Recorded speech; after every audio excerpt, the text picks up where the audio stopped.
कहानी का शीर्षक है औरत का दिल। पिछले हफ्ते मेरी पत्नी को बुखार था। पहले दिन तो उसने बताया ही नहीं कि उसे बुखार है। दूसरे दिन जब उसे सुबह उठा नहीं गया तो मैंने यूं ही पूछ लिया कि तबीयत खराब है क्या। उसने कहा कि नहीं, तबीयत खराब तो नहीं है, हाँ थोड़ी थकावट है।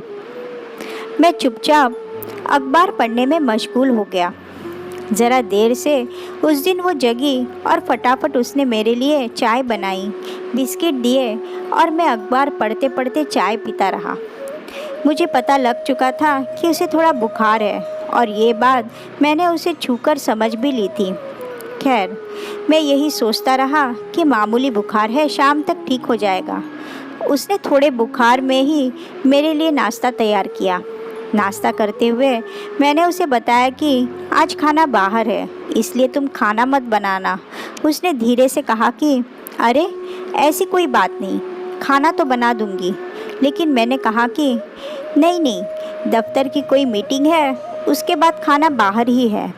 फिर मैं तैयार होकर निकल गया। मैं पुरुष हूँ। पुरुष मजबूत दिल के होते हैं। ऐसी मामूली बीमारी से पुरुष विचलित नहीं होते। मैं दफ्तर चला गया। फिर अपनी मीटिंग में मुझे ध्यान भी नहीं रहा कि पत्नी की तबीयत सुबह ठीक नहीं थी। खैर, शाम को घर आया तो वो लेटी हुई थी। उसे लेटे देखकर भी दिमाग में एक बार भी नहीं आया कि यही पूछ लूँ कि कैसी तबीयत है। वो लेटी रही। मैंने अपने कपड़े बदले और पूछ बैठा कि खाना। पत्नी ने मेरी ओर देखा और लेटे लेटे उसने कहा कि अभी उठती हूँ, बस अब ठीक हूँ। जैसे ही उसने कहा कि मैं ठीक हूँ, मुझे ध्यान आ गया कि अरे सुबह तो उसे बुखार था। खैर, अपनी शर्मिंदगी छिपाते हुए मैंने कहा कि कोई बात नहीं, तुम लेटी रहो। मैं रसोई में गया। मैंने अंदाज़ा लगाया कि उसने दोपहर में खाना नहीं खाया, क्योंकि खाना तो बना ही नहीं। मैंने फ्रिज से कुछ कुछ निकाला, उसके लिए ब्रेड जैम लिया और अपने पति धर्म को निभाते हुए, खुद पर गर्व करते हुए उसके आगे खाने की प्लेट कर दी। पत्नी ने ब्रेड का एक टुकड़ा उठाया, मुझे आंखों से धन्यवाद कहा और मन से कहा कि पति हो तो ऐसा हो, इतनी केयर करने वाला।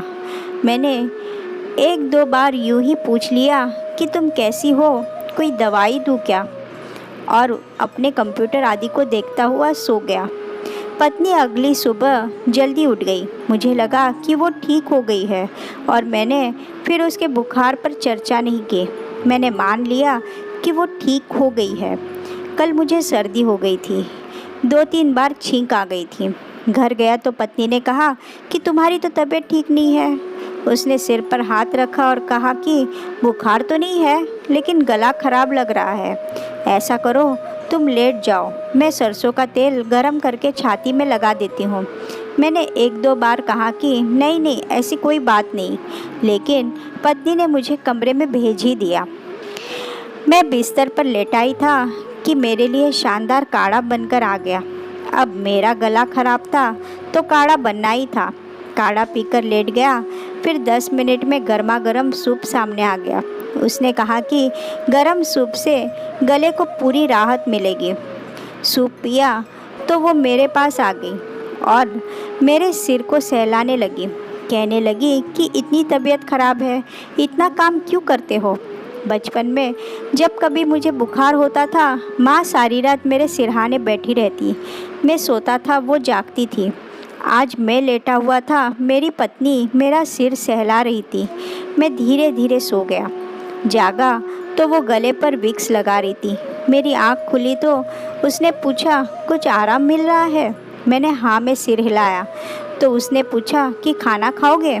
मुझे भूख लगी थी। मैंने कहा हाँ। उसने फटाफट रोटी, सब्जी, दाल, चटनी, सलाद मेरे सामने परोस दिए और आधा लेटे लेटे मेरे मुंह में कौर डालती रही। मैंने चुपचाप खाना खाया और लेट गया। पत्नी ने मुझे अपने हाथों से खिलाकर खुद को खुश महसूस किया और रसोई में चली गई। मैं चुपचाप लेटा रहा, सोचता रहा कि पुरुष भी कैसे होते हैं। कुछ दिन पहले मेरी पत्नी बीमार थी। मैंने कुछ नहीं किया था और तो और एक फ़ोन करके उसका हाल भी नहीं पूछा। उसने पूरे दिन कुछ नहीं खाया था, लेकिन मैंने उसे ब्रेड परोसकर खुद को गौरवान्वित महसूस कर रहा था। मैंने ये देखने की कोशिश भी नहीं की कि उसे वाकई कितना बुखार था। मैंने ऐसा कुछ नहीं किया कि उसे लगे कि बीमारी में वो अकेले नहीं, लेकिन मुझे सिर्फ ज़रा सी सर्दी हुई थी और वो मेरी माँ बन गई थी। मैं सोचता रहा कि क्या सचमुच महिलाओं को भगवान एक अलग दिल देते हैं? महिलाओं में जो करुणा और ममता होती है वो पुरुषों में नहीं होती क्या? सोचता रहा। जिस दिन मेरी पत्नी को बुखार था, उस दोपहर जब उसे भूख लगी होगी और वो बिस्तर से उठ न पाई होगी, तो उसने भी चाहा होगा कि काश उसका पति उसके पास होता।